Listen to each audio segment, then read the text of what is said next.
तो देखो, दो टाइप के बच्चे होते हैं जो पढ़ रहे होते हैं। एक तो स्कूल गोइंग होते हैं और एक नॉन स्कूल गोइंग वाले होते हैं। स्कूल का काम तो बेटा देखो स्कूल में ही करना होगा और वो तुम्हें करना ही होगा। अब आप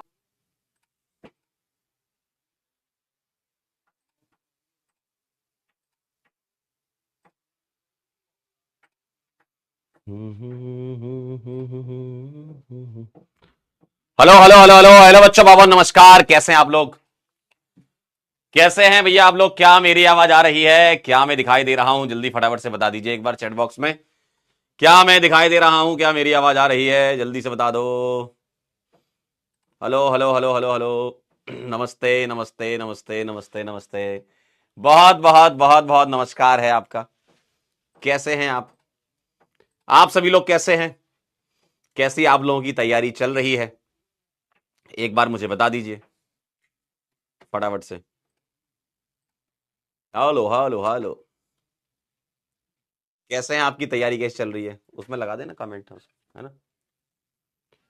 good morning good morning good morning. आभास, सयंतन, पुष्कर, आदित्य, निशा, कैसे हैं आप लोग? और भी बच्चे जो हमसे जुड़ चुके हैं, एक बार मुझे बताइए। आप में से काफी बच्चे ये सवाल एक पूछ रहे थे कि बैच तो देखो आपका स्टार्ट हो गया है, मतलब काफी टाइम भी हो गया आपके बैच को, और अभी तक आप बैच के साथ सिंक नहीं हो पाए। काफी बच्चे ऐसे हैं जो बैच के साथ थोड़ी प्रॉब्लम फेस कर रहे हैं सिंक होने में। उनको टाइम नहीं समझ में आ रहा है कि सर टाइम को कैसे मैनेज करें। तो एक्चुअल में आज का सेशन में इसलिए ले रहा हूं कि आपको मैं थोड़ा टाइम मैनेजमेंट के बारे में बता दूं, क्योंकि ये जो जर्नी है आपकी, इसमें बहुत जरूरी होता है प्लानिंग, और प्लानिंग के साथ उसका एग्जीक्यूशन। ठीक है, पहले आपको चीजें प्लान करनी होती हैं, मतलब जब आपको कल का अगर कुछ पढ़ना है तो उसकी प्लानिंग आज रखनी होगी। ठीक है, तो उसके लिए मैं आया हूं। ठीक है, आपको गाइड करने आया हूं। बैच आपका एकदम मस्त चल ही रहा है। बस कई बच्चे उसके साथ, कई बच्चों ने तो सिंक मिला लिया है, बढ़िया तैयारी चल रही है। कुछ बच्चे टाइम की कमी महसूस कर रहे हैं, तो हमारी टीम के पास आप ही के संदेश आए हैं। तो उन्होंने हमसे बोला है कि सर एक बार आप सेशन ले लीजिए, बच्चे थोड़ा सा टाइम को मैनेज नहीं कर पा रहे हैं। तो टाइम को मैनेज करने के लिए मैं आपको कुछ बताना चाहता हूं। सबसे पहले आप ये बताइए, आप लोग कैसे हैं? जीवन आपका कैसा चल रहा है? जल्दी से मुझे बता दीजिए, जल्दी से मुझे बताइए कैसे हैं आप लोग। कैसा लग रहा है आपको 10th से जब आप 11th में आए, और 11th में जब आपने एंट्री करी, और अब आज का दिन और पहला दिन, कुछ आपने डिफरेंस फील किया होगा, है ना। आपने कुछ डिफरेंस फील किया होगा। मैं बढ़िया हूं, आप बताइए। हम्म, आप लोगों ने कुछ तो डिफरेंस फील किया होगा डे 1 पे जब आपकी क्लास स्टार्ट हुई थी और आज का दिन है। हम्म, बढ़िया चल रहा है? अच्छा नहीं चल रहा है? कुछ लोगों का अच्छा चलता है, कुछ लोगों का नहीं चलता है। तो जिनका नहीं चल रहा है उनके लिए मैं आया हूं कि कुछ अच्छा चीज आपको सिखा के जाऊं, है ना, कुछ बढ़िया चीज आपको बताऊं, है ना। चलिए, तो मैं सेशन को स्टार्ट करता हूं। सबसे पहली बात, हमें टाइम मैनेजमेंट की बातें सीखनी है कि हम तैयारी के दौरान टाइम कैसे मैनेज करते हैं। ठीक है, कोई ऐसा एग्जैक्ट टाइम टेबल नहीं है। हेडिंग लिखिए बेस्ट टाइम टेबल। मैं एक्चुअल में टाइम मैनेजमेंट आपको बताऊंगा। ये जो टाइम टेबल है आपको अपनी रिक्वायरमेंट के हिसाब से अपना बना लेना है। ठीक है, क्योंकि एक फिक्स टाइम टेबल हर एक बच्चे के लिए जरूरी नहीं कि वो फॉलो करे, लेकिन हर एक बच्चा पढ़ना चाहता है, ये भी बात सही है। हो सकता है कि कोई किसी टाइम पढ़ रहा हो, कोई किसी टाइम पढ़ रहा हो, वो अपने अपने हिसाब से आप उसको बना लेना। मैं आपको कुछ ऐसा बताने जा रहा हूं कि जिससे आप अपना खुद का एक टाइम टेबल बना पाए। ठीक है, आप खुद का टाइम टेबल बना के अपनी स्टडी टेबल के सामने चिपका लीजिए और ट्राई कीजिए उसको फॉलो करने का। ठीक है, ट्राई करिए उसको फॉलो करने का। ठीक है, तो देखो, दो टाइप के बच्चे होते हैं जो पढ़ रहे होते हैं। एक तो स्कूल गोइंग होते हैं और एक नॉन स्कूल गोइंग वाले होते हैं। तो पहले मैं बात कर लेता हूं, जो बच्चे स्कूल जा रहे हैं उनको कितना टाइम मिनिमम निकालना चाहिए अपना। मिनिमम कितना टाइम निकालना चाहिए? उनको कम से कम 7 घंटे की स्टडी निकालनी चाहिए। ठीक है, 7 घंटे की स्टडी उनकी होनी चाहिए स्कूल के अलावा। स्कूल के अलावा कह रहा हूं मैं, जो बच्चे स्कूल जा रहे हैं। कितने बच्चे स्कूल जाते हैं जरा एक बार बताएं। मैं दोनों ही बच्चों का बताऊंगा, स्कूल गोइंग भी और जो नॉन स्कूल गोइंग है वो भी, है ना। तो मुझे ये बता दीजिए कितने बच्चे स्कूल जाते हैं, जरा मैं एक बार पोल करवाना चाहता हूं ताकि मुझे एक आइडिया लग जाए। 1 मिनट का आपको समय दे रहा हूं। ठीक है, वोट टाइप कर रहा हूं। ठीक है, स्कूल जाते हो? सवाल ये है, स्कूल जाते हो ये सवाल है, एक वोट है यस और दूसरा वोट है नो। ठीक, वोट टाइप चल रहा है ये, 1 मिनट के अंदर आप आंसर कर दें। पोल करा लेते हैं तो जरा आपके सामने भी रिजल्ट आ जाएगा, पोल करा लेते हैं आपके सामने भी रिजल्ट आ जाएगा। 1 मिनट के अंदर आप मुझे आंसर कर दीजिए ताकि मुझे समझ में आए कि कितने बच्चे ऐसे हैं जो स्कूल जा रहे हैं, कितने नहीं जा रहे हैं। हालांकि मैं दोनों को ही बताऊंगा, जो स्कूल जा रहे हैं उनको कितने घंटे की स्टडी निकालनी चाहिए और जो स्कूल नहीं जा रहे हैं उनको कितने घंटे की स्टडी निकालनी चाहिए। हाँ जी भाई, हाँ जी भाई, हाँ जी भाई, जल्दी से सभी लोग आंसर करें। इस पोल का मैं जवाब आपसे चाहता हूं मालिक, मालिक पोल का जवाब मैं आपसे चाहता हूं। सभी लोग इसमें पार्टिसिपेट करें ताकि ज्यादा से ज्यादा भारी मात्रा में लोग बता पाएं और पोल का एक बहुत ही रीजनेबल रिजल्ट आए। हाँ जी भाई, बताओ बताओ बताओ, बोलो, करो पोल करो, स्टार्ट कर दीजिए मालिक, क्या कहते हो। एक कह रहा अभी तो छुट्टियों में हूं बेटा, तैयारी जेई की चल रही है। कहां छुट्टियों में फंस गए तुम, हैं? कहां छुट्टियों में फंस गए। चलो अब छुट्टी ले ली तो ले ली, लेकिन अब वापस आओ तो उसके साथ एकदम एनर्जी के साथ जुड़ जाना। चलिए रिजल्ट क्या बताना चाह रहा है कि 66.6% बच्चे जो हैं वो स्कूल जा रहे हैं, मतलब 2/3 बच्चे स्कूल जाते हैं, 1/3 नहीं जाते हैं। इसका मतलब है कि दोनों ही बच्चों को बहुत ध्यान से सुनना है। ठीक है, स्कूल गोइंग वाले बच्चों को 7 घंटे आपको निकालना है। ठीक है, कुछ एक टेंटेटिव बात मैं मान लेता हूं कि आपका जो स्कूल का टाइम है, आपका जो स्कूल का टाइम है बेटा, उसको मैं टेंटेटिवली मान लेता हूं कि सब कुछ स्टार्ट होकर एंड होने में 6 से 3 बजे तक का समय मान लू मैं, मतलब 9 घंटे आप स्कूल में हैं। ठीक, 6 से 3 बजे तक का एक टाइम टेबल मैं मान लेता हूं कि स्कूल में लगभग लगभग आपको पूरे स्टार्ट से लेकर एंड तक, है ना, उठने से लेकर सब कुछ 3 बजे तक, मतलब 9 घंटे आप देते हो स्कूल के पूरा टाइम। ठीक है, अब अगर मैं आपसे एक बात कहूं कि इसके अलावा आपके पास जो मामला बचता है वो ये है कि भाई 3 बजे घर आते हो, कोई 3:15 आता होगा, कोई 3:30 आता होगा, है ना। शाम की क्लास आपकी 4 बजे से स्टार्ट होती है, मैं ऐसा मान लेता हूं, है ना। तो शाम की क्लास आपकी स्टार्ट होती 4 to 8 PM। ठीक है, 1 घंटा तो आपका आने में, खाना खाने में और क्लासेस के लिए रेडी होने में, है ना, अपना लैपटॉप ओपन करने में या बैठने में, इतना आपको लग जाता है ना, सब कुछ मिला जुला के। तो 1 घंटा मैं आपको मान के चल रहा हूं कि एडिशनल यहां पर आप जो है वो अपने कामों के लिए दे रहे हो, खाना पीना के लिए। ठीक है, 4 से 8 बजे तक का जो समय है वो आप समय देते हो कोचिंग में, है ना, 4 से 8 बजे तक का टाइम। इसके अलावा आपके बचता क्या है ना, एकदम प्रैक्टिकल बात चल रही है। ये स्कूल में हो गया, 1 घंटे का टाइम आपका ये यूज हो गया, 4 से 8 बजे तक का आपने पढ़ाई की, लेक्चर किए। जब भी आप लेक्चर अटेंड करो, ट्राई करो कि लेक्चर में ही सारे नोट्स बना लो, अलग से नोट्स बनाने का टाइम ना रहे, क्लास में ही आपके नोट्स बन जाने चाहिए। इसके अलावा आपके पास क्या रहता है, ठीक है, मान लो आप 8:30 बजे से बैठना चालू करते हो 12:30 बजे तक या 12 बजे मान लो, है ना, 6 बजे तो आप उठोगे, 6 घंटे तो सो गए, है ना। तो 8:30 से 12 बजे तक का जो टाइम है, यही वो टाइम है जो आपको जो पढ़ा है उसको रिवाइज करने में देना है और डीपीपी सॉल्व करने में देना है ना, जो होमवर्क दिया जा रहा है टीचर्स के द्वारा क्लास में उसको करना है। अब ये जो 8:30 से 12 बजे तक का टाइम है, इसको तुम स्लॉट वाइज डिवाइड कर सकते हो। 8:30 से 10 कर लिया, ठीक है, 10 से 11 कर लिया और 11 से 12 कर लिया। जो सब्जेक्ट आपका आपके हिसाब से फिजिक्स, केमिस्ट्री और मैथ्स में आपके हिसाब से जो सब्जेक्ट आपका थोड़ा सा टाइम टेकिंग लग रहा है आपको, उसको आप इस स्लॉट में रखो। ठीक है, कोई एक ही होता है सब्जेक्ट जिसमें आपको थोड़ी तकलीफ होती है समझने में, है ना, और वो सबके साथ, किसी को फिजिक्स में होती, किसी को केमिस्ट्री, किसी को मैथ में होता है, ऐसा है ना। तो आप उसको यहां पर रख दीजिए, ये आपका जो सब्जेक्ट है, जो आपको लग रहा है कि नहीं इसमें थोड़ा एफर्ट डालना पड़ता है। ठीक है, तो अगर मैं आपसे बात करूं, ये जो टाइम दिया जा रहा है, ये आप किसके लिए टाइम दे रहे हो, रिवीजन और डीपीपी के लिए, है ना।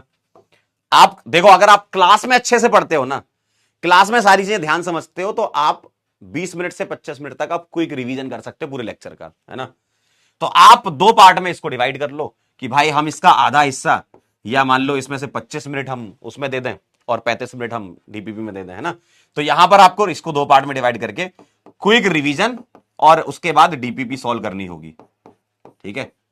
क्विक रिवीजन कर लीजिए और डीपीपी सॉल्व कर लीजिए, या सर ने कोई होमवर्क दिया है तो वो होमवर्क कर लीजिए, ठीक। ये कहानी है। अब सर बाकी के समय का हम क्या करें, बाकी समय हम कैसे निकालें कि आपको कुछ और करना हो। बेटा स्कूल में अगर हम बात बताएं, स्कूल में अगर बात बताएं, एटलीस्ट आप 9 से 3 बजे तक एक आध घंटा तो निकाल सकते हो स्कूल के अंदर। कई लोग जो स्कूल जाते हैं उनको पता है ना, कि वो कम से कम 1 घंटा निकाल सकते हैं। तो स्कूल के अंदर आप ट्राई करो कि 1 घंटे का कुछ ऐसा समय निकले जो वो चीजें आपकी कवर करा दे, है ना। जैसे आपने डीपीपी सॉल्व किया, मान लो डीपीपी हो पाई, होमवर्क के सवाल नहीं हो पाए, है ना, या होमवर्क आधा ही हो पाया, 4 सवाल बच गए, सर ने 8 दिए थे, या डीपीपी में 10-12 सवाल थे, उसमें से 5-6 ही कर पाए थे तुम यहां पर, उसके बाद तुम्हारे 2-4 रह गए थे तो वो वहां निपटा लो, है ना। तो मतलब जब तुम नेक्स्ट डे 4 बजे क्लास में आओगे तो सारी चीजें कंप्लीट करके आओगे, सारी चीजें आपकी कंप्लीट हो चुकी होंगी, और इसी साइकिल को आप रिपीट कर सकते हो, इसी साइकिल को आप रिपीट कर सकते हो, ठीक है। स्कूल का काम तो बेटा देखो स्कूल में ही करना होगा और वो तुम्हें करना ही होगा। अब आप बोलो सर अपने पास तो टाइम ही नहीं बच रहा है बाकी चीजों के लिए। आप खुद बताओ, आप खुद बताओ, मैंने कोई नॉन प्रैक्टिकल चीज लिखी है क्या जीवन में? जो प्रैक्टिकल चीज है वही लिखी है ना। 6 घंटे तो सोओगे ना मालिक, 6 घंटे तो सोओगे ना। 12 बजे सोना है, 6 बजे उठना है, स्कूल के लिए तैयार होना है, 3 बजे वापस आना है, 4 बजे से आपको ऑनलाइन क्लासेस अटेंड करनी है अपनी, 8 बजे क्लास खत्म होनी है। उसके बाद क्या बचा? खाओगे, आधा घंटा खाने का भी है ना, थोड़ा रिलैक्स करने का भी है। उसका करोगे क्या? यही तो करोगे ना 8:30 से 12 तक, है ना। तो ये आपको मैनेज करना होगा। स्कूल का काम स्कूल में करना होगा। देखो जिस एग्जाम की आप तैयारी कर रहे हो उसमें सिलेक्शन रेशियो कम होता है, और जितनी मेहनत आप अभी कर रहे हो, आप बोलोगे सर हमारी तो सारी चीजें छूट गई हैं। बेटा आप करना पड़ेगा ये, आपके पास अब वो टाइम नहीं है उतना कि यार आप सोचो कि मैं सब कुछ कर लूं, कि सर मैं तो इसमें जो है अपनी हॉबी भी कर लूं। अभी टाइम ही नहीं बचा ना। आप बताओ कैसे हो पाएगा? तो अभी क्या है, अभी एग्जाम का टाइम, मतलब आपका जो एग्जाम आने वाला उसकी तैयारी का टाइम है ये। और जब आप ये तैयारी के दौरान गुजरते हो ना, आप ये बहुत ही रिगरसली, ये कोई आसान शेड्यूल नहीं है, ये बहुत रिगरस शेड्यूल है और इसको फॉलो करना ही होगा। इसके अलावा आपके पास ऑप्शन नहीं है, क्योंकि आपने सोचा, आपने चुना है कि मुझे इंजीनियर बनना है, मुझको आईआईटी में जाना है, मुझको एनआईटी में जाना है, या मुझे किसी अच्छे कॉलेज में जाना है, या आपने चुना है, तो आपको इस लेवल की मेहनत करनी होगी। इसके अलावा कुछ बचा नहीं है आपके पास, ठीक है। अब मैं आपको एक बात इसमें से कुछ निकाल देना चाहता हूं। क्या? मैं आपकी मदद यहां कर देता हूं, मैं आपकी हेल्प यहां कर रहा हूं। आप बोलो सर ये कुछ ज्यादा रिगरस दिख रहा है, तो इस चीज को थोड़ा सा और अच्छे से करते हैं। कैसे? स्कूल में आपकी अटेंडेंस मेरे ख्याल से 75% या 80% होती होगी, है ना, जहां तक मुझे लग रहा है मिनिमम अटेंडेंस एक होती है ना। तो आप कुछ दिन चुरा लो। कैसे बचा सकते हो वो दिन? आप, आपके पास 7 दिन है ना, आपके पास 7 डेज हैं, जिसमें से एक दिन जो है वो संडे माना जाता है, सबको पता है ये। अब ये जो 6 दिन बचे, तो 6 दिन मत स्कूल जाओ। आप बोले सर आप तो स्कूल जाने से मना कर रहे हो। अब आपको पढ़ना है, कुछ समय निकालना है, तो थोड़ा चलना पड़ेगा ना। कोई हम टाइम खराब करने की थोड़ी कर रहे हैं, पढ़ने के लिए कर रहे हैं ना ये। तो 6 दिन में से एक दिन आप ऑफ ले लो, ठीक है। अगर स्कूल के मैनेजमेंट से बात हो जाती है तो बहुत अच्छी बात है, वरना आपको लेना होगा, है ना। एक दिन आप ऑफ ले लो, 5 दिन आपका स्कूल रहेगा। तो आपका जो बचा हुआ एक दिन है ना, इस एक दिन में आप कम से कम 12 घंटे निकालो, जो कि आपके, आप बोलते हो ना सर बैकलॉग हो गया था, सर हमारा कुछ पीछे क्लासेस का होमवर्क रह गया था, तो आपको ये एज अ बफर यूज करना है। 1 डे जो ऑफ ले रहे हो आप, उसको बफर की तरह। और आप खुद से सोच सकते हो कि अगर आप एक दिन ऑफ लोगे, ठीक है, 6 दिन में से, तो आपकी अटेंडेंस ऑटोमेटिकली 80% से ज्यादा है ना। मैथ्स वाले बच्चों कर सकते हो, अटेंडेंस आपकी ज्यादा है। तो ये जो 1 डे जो ऑफ लिया है, ठीक है, आपने जो 1 डे ऑफ लिया है ना, इसमें क्या कर सकते हो? आपने जो एक दिन ऑफ लिया है, इसमें क्या कर सकते हो? एटलीस्ट 12 घंटे तो निकालो आप, क्योंकि हमने ये ऑफ कोई मजे करने के लिए नहीं लिया है, ये हमने कुछ बैकलॉग या कुछ सवाल या कुछ कॉन्सेप्ट को रिवाइज करने के लिए लिया है ना। तो एटलीस्ट 12 आवर्स आप निकालिए, 12 घंटे आप निकालिए इसमें, कम से कम। मिनिमम कह रहा हूं मैं, कम से कम 12 घंटे आप निकालिए इसमें। इसमें आप अलग अलग स्लॉट बना सकते हैं 3-3 घंटे के, 3+3+3+3। ठीक है, इस तरीके से आप स्लॉट बना लीजिए।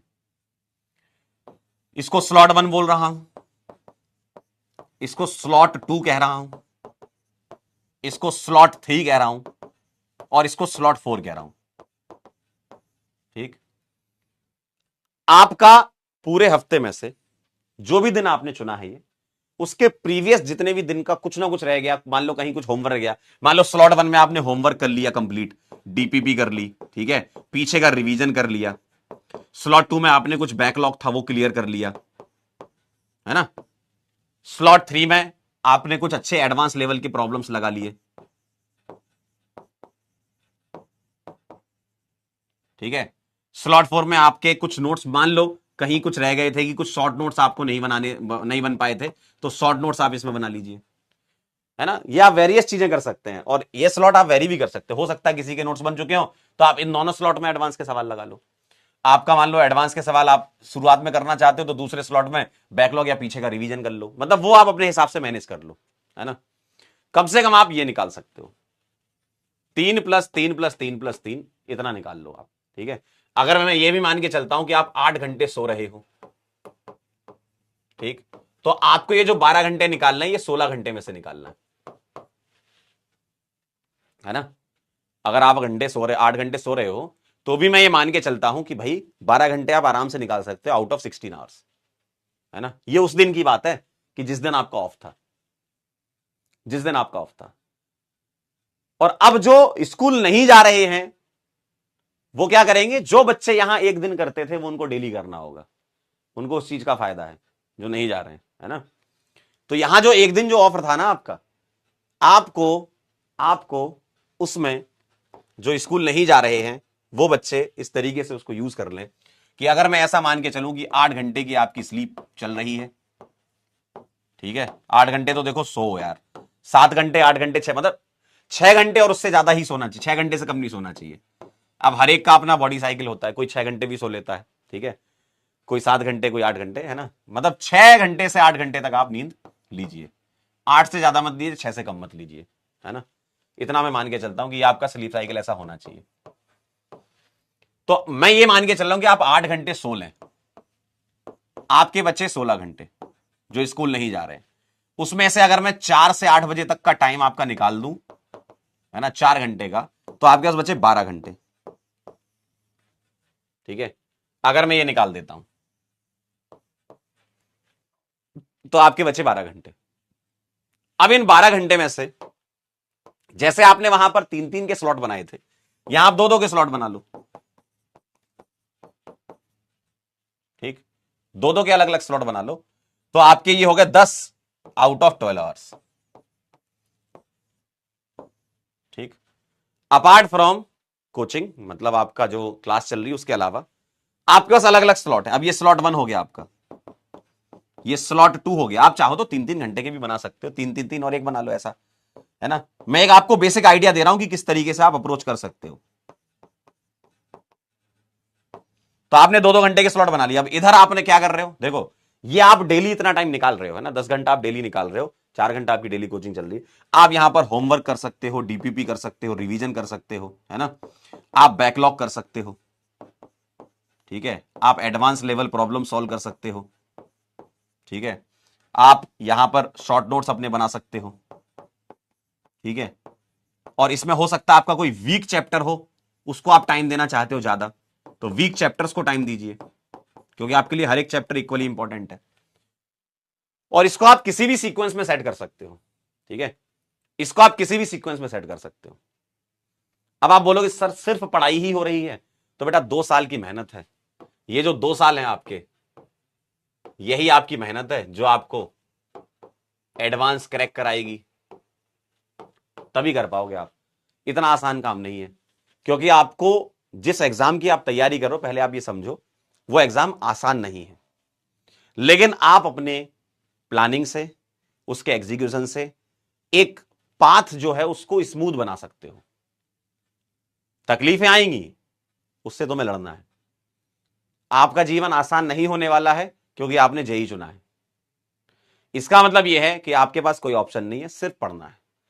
पढ़ाई पढ़ाई पढ़ाई और पढ़ाई, सिर्फ 2 साल इसमें लगा दीजिए। कॉलेज में जाएंगे ना आप, आपको बहुत सारी चीजें मिलेंगी, बहुत कुछ करने को। आप कोई भी कॉलेज उठा के देख लो, जितने भी आईआईटी हो या एनआईटी हो, बहुत बढ़िया फैसिलिटीज वहां पर रहती है कॉलेज में। आप वहां पर, और टाइम भी खूब रहता है। मैं भी इंजीनियर हूं, मुझे भी पता है। कॉलेज में 4 साल आपके पास टाइम रहता है, आप वहां पे कुछ भी कर सकते हो। कुछ भी मतलब कुछ भी कर सकते हो, इतना टाइम है आपके पास। ठीक है, तो सिर्फ आपके पास ये 2 साल हैं। 2 साल एकदम कड़ी मेहनत कर लीजिए। एक बार गेट के उस तरफ चले जाइए, कॉलेज के गेट के आप उस तरफ चले गए ना, उसके बाद आपको सम्मान भी मिलता है। ठीक है, उसके बाद आपको टाइम भी मिलता है, और उसके बाद आप अपने हॉबी को भी, जो भी आपकी हॉबी, कोई कह रहा है मेरे को गिटार बजाना आता है, कोई कह रहा है मेरे को स्विमिंग आती है, मुझे उसको इंप्रूव करना है, ये सब काम बाद के हैं। आप बस थोड़ा सा फोकस होकर के 2 साल दे दीजिए। आप ये समझ लीजिए कि मेरा जीवन का जो जीवन काल आपका है, उसमें से 2 साल इसी के लिए लिखा हुआ था, सिर्फ इसी के लिए लिखा हुआ था। आप कुछ भी इधर उधर की बातें ना सोचें। आपने बैच लिया है, इस बैच को डेडिकेटली फॉलो करें। सब लोग एकदम धुआंधार हैं, और आपको उस कॉलेज में पहुंचाने के लिए कैपेबल टीचर ही यहां पर मिलते हैं। तो आप ये समझ लीजिए कि आप सही जगह हैं, बस इसको यूज करना है। टाइम को, आपको अपने टाइम को कैसे मैनेज करना है वो मैंने आपको बातें बता दी हैं। स्लॉट वाइज आप पढ़ाई करिए, आप अपने अपने हिसाब से अपने स्लॉट सेट कर लीजिए। किसी को लग रहा है कि मैं थोड़ा अच्छा हूं पढ़ने में, मेरा बैकलॉग नहीं होता है, मैं रिवीजन प्रॉपर कर लेता हूं, तो आप यहां पर एडवांस लेवल प्रॉब्लम के लिए बढ़ा दीजिए अपने स्लॉट। 2 घंटे की जगह 4 घंटे उन सवालों को सॉल्व करिए। कोई कह रहा है कि नहीं सर, अभी मैं थोड़ा पीछे हूं, लेकिन मेरे में दम है, मैं कर लूंगा, लेकिन मैं धीमे धीमे चलता हूं, कोई बात नहीं। कभी भी लेट स्टार्ट करने का मतलब यह नहीं होता कि आप फर्स्ट नहीं आ सकते। ऐसा किसी किताब में नहीं लिखा है, ऐसा किसी किताब में नहीं लिखा हुआ है कि मैंने लेट स्टार्ट किया था इसलिए मैं फर्स्ट नहीं आ सकता। हां, लेट स्टार्ट किया था, थोड़ा पेन उठाना पड़ेगा, थोड़ा टाइम देना पड़ेगा, लेकिन हां, आप दौड़ोगे तो आगे निकल जाओगे। ठीक है, तो आप ये समझ लीजिए यही टाइम है, लगा दीजिए एकदम जोर, जितना दम लगा सकते लगा दीजिए। पढ़ाई से कभी मत घबराइए। अगर आप पढ़ाई से इधर उधर डेविएट हुए, जबरदस्ती इधर उधर की बातों में पड़े, दुनिया में बहुत सारी चीजें होती हैं। और मैं आपको एक बात बताऊं, आप कभी एनालाइज करना, मैं आपसे एकदम लाइव एग्जांपल डिस्कस कर रहा हूं। आज का दिन है, आज आज क्या है, सैटरडे है ना, आज सैटरडे। ठीक है, दिन के बज गए हैं 12:22 और 54 सेकंड। ठीक, आप सुबह से ऑब्जर्व करना, सुबह से, आज का दिन था, आप जब से उठे थे, है ना, जब आप उठे थे तब से ऑब्जर्व करना। आप पूरा दिन देखना, स्टार्ट से लेकर एंड तक। ठीक है, ये पूरा एक डे है। 80% चीजें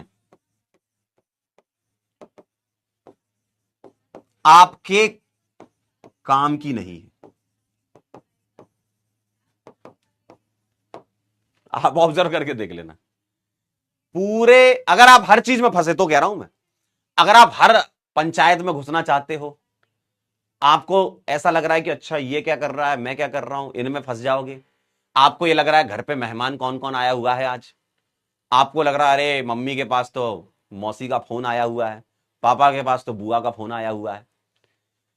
मैं सही बता रहा हूं, आपके करियर में और उस गोल को अचीव करने में, अगर आप अपना पूरा दिन एक दोगे ना, एक दिन 80% चीजें आपकी काम की नहीं है। इनसे बचना है, इनसे बचना है, यह ध्यान रखिए। अब दूसरा ज्ञान सुनिए मेरा। अगर आप बिना ओवर थिंकिंग के, ठीक है, बिना डिस्ट्रैक्शन के चीजों को करना चाहते हैं ना, तो सबसे जरूरी काम उठने के बाद करो। आपके जीवन का जो भी जरूरी काम है, और जरूरी पढ़ाई है ना, अब उस पढ़ाई के अंदर क्या जरूरी है, फिजिक्स जरूरी है तुम्हारे लिए, केमिस्ट्री है या मैथ है या जिसमें तकलीफ आ रही है वो, तो उन चीजों को सबसे पहले सुबह सुबह निपटाओ।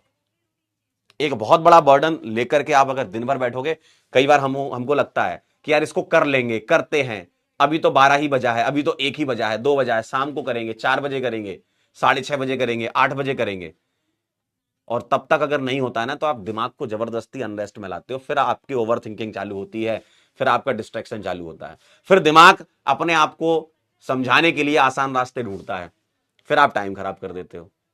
यही तो नहीं करना है।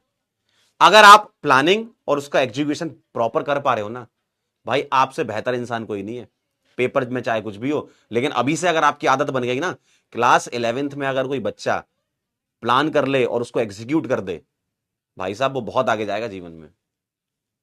क्योंकि आपके अंदर एक हैबिट बिल्ड हो रही ना, आपकी आदतें ही तो आपका करियर आगे बताएंगी कैसे जाओगे। कई लोग आलसी होते हैं, बहुत अच्छी अच्छी जगह उनकी जॉब लग जाती है, आईआईटी से ग्रेजुएट बच्चे, एनआईटी से ग्रेजुएट बच्चे अच्छी जगह पहुंच जाते हैं क्योंकि इनिशियल प्लेसमेंट आसान होता है। लेकिन क्या पता चलता है, अंदर जाके वो काम ही नहीं कर रहे हैं। क्यों? क्योंकि उनको आलसीपना बैठ गया था। जब पढ़ते थे तब तो अच्छा था, तब तो बढ़िया मेहनत करके वहां पहुंच गए उन कॉलेजेस में, लेकिन उसके बाद कुछ नहीं करा। तो ये चीजें अभी से आपके अंदर बिल्ड होनी चाहिए, प्लानिंग और एग्जीक्यूशन, तभी आप आगे बढ़ोगे, है ना? ठीक है जी। जिम, फुटबॉल, बेटा अब ये सब चीजें तो देखो, अगर आप इनमें से टाइम निकाल पाओ तो निकाल लो। मैंने तो आपको पढ़ने का टाइम बता दिया, अगर आप इसमें से निकाल पा रहे हो तो आप अपने हिसाब से निकाल लीजिए, है ना? और हर एक बच्चे का अपना, आप कोई फुटबॉल खेलता है, कोई नहीं खेलता है, कोई जिम जाता नहीं जाता है, तो आप ये चीजें ना अपने हिसाब से सेट कर लो, है ना?